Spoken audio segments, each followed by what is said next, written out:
For many people, this looks like an annoying insurance campaign. But to me, this is a fascinating piece of a $1.6 billion marketing machine that many marketers would benefit from learning from.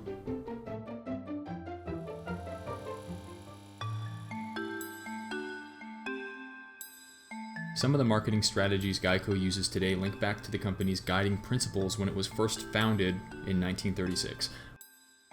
When Leo and Lillian Goodwin started the business at the height of the Great Depression, much of its early success relied on the founders' deliberate strategy to market towards federal employees and military officers.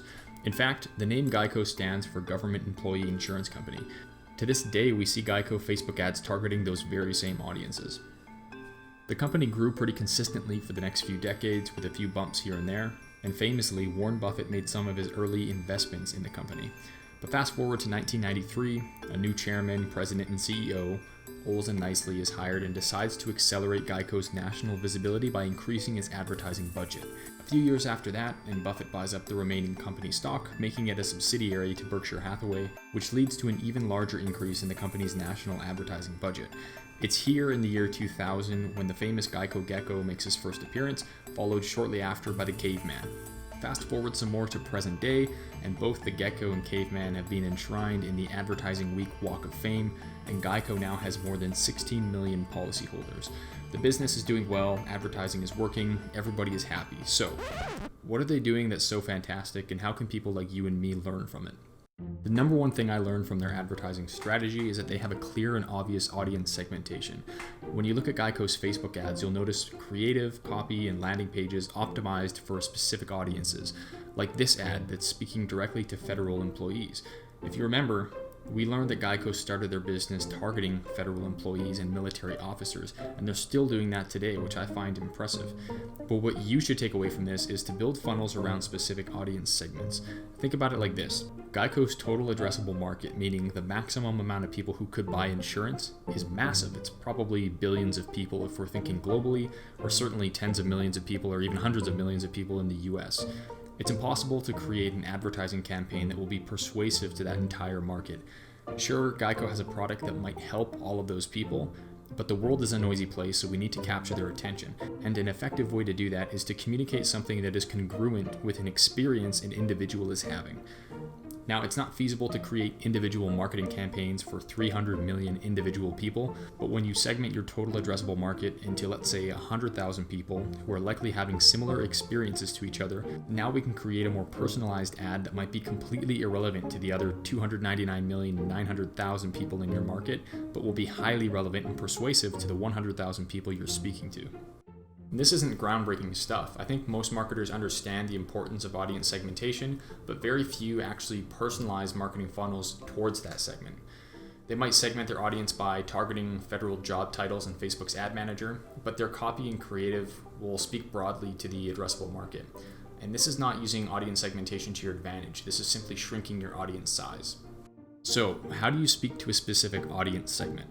You do it by using visuals and messaging that resonate with that audience. You don't need to reinvent the wheel though, because even a very specific audience segment will buy your product for similar reasons as everyone else.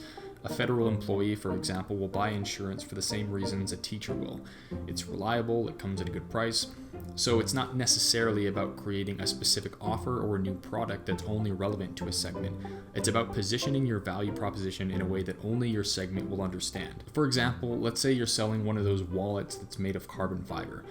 The feature of that wallet is that it's made of carbon fiber, and you can try and use that as your advertising message, but it's probably going to be pretty ineffective because, as we know, highlighting features isn't really effective. People don't care about the features. Instead, we could talk about the benefit of that feature. The fact that carbon fiber makes a product more durable. And we'll probably have a bit more success because now we're highlighting the benefit you're going to get from buying that particular product. Durability is something that's probably going to be relevant to the total addressable market in this case. But there's a lot of ads that talk about the durability of their products, and it's still going to be pretty hard to win attention using that kind of messaging. So instead, what you might do is try and position that benefit in a way that's only relevant to a very specific segment of your audience. Let's say we're trying to target people who currently own leather wallets. We're trying to get them to upgrade. What we could do, instead of saying that the product's durable, we could say, are you tired of your leather wallet fraying at the edges and having to replace it every 6 months. This talks about the benefit of the wallet being durable, but it positions it specifically to that audience that's experiencing that pain point. That messaging is going to be irrelevant to somebody who owns a plastic wallet or who doesn't own a wallet at all. But for people who own a leather wallet, that's going to be a lot more relatable and it's going to be more persuasive. So to recap, number 1, determine your total addressable market.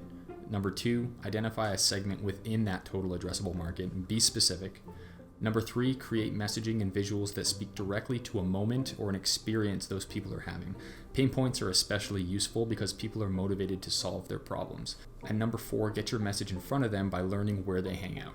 A few other things I think GEICO does really well are number 1, having very clean and focused landing pages that make it very clear what the call to action is and who it's intended for. There's no long sales pages or webinars or video sales letters. The landing pages are very simple and they're designed to make you take a very clear next step. Number 2 is their use of value-based content with a clear call to action, like this story ad that's been running for about a month now, where they're advertising the top 10 insurance terms. And this takes you to a pretty engaging blog post with a call to action at the bottom to download the GEICO app. And number 3 is the use of consistent key messages. The 2 main ones are 15 minutes will save you 15% or more on car insurance, and number 2 is so easy a caveman can do it. I think these 2 messages really clearly demonstrate the simplicity and consistency of their advertising strategy. Simplicity in that it's built around just these few key messages. And I mean, these 2 messages have been massively scaled with many different variations, but the underlying key messages have remained the same. And consistency in that they maintain these key messages for many decades. Nowadays, we see brands launching new messaging every quarter, constantly trying to find a viral hit that will one-up their previous campaign. So I find it pretty impressive that GEICO sticks to very few things, and they know what they do well, they know who they're trying to target, and they just do that consistently over a long period of time.